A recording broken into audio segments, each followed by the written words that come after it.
So hey guys, what's up? Welcome back to our channel.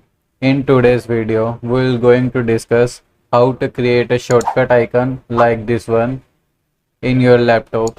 So without wasting our time, let's get started.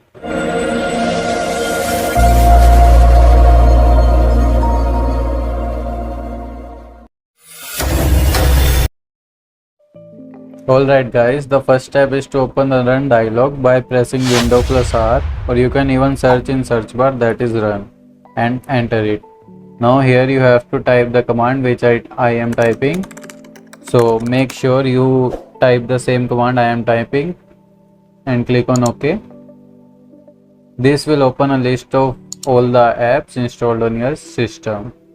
So now you can see all the apps on my system.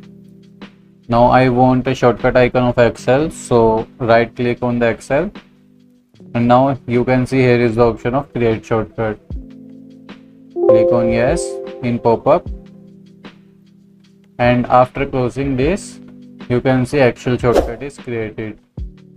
So rename it as Excel. Guys, in the next video I will show you how to remove the arrow that appears on shortcut icon. So stay tuned for that, don't miss it.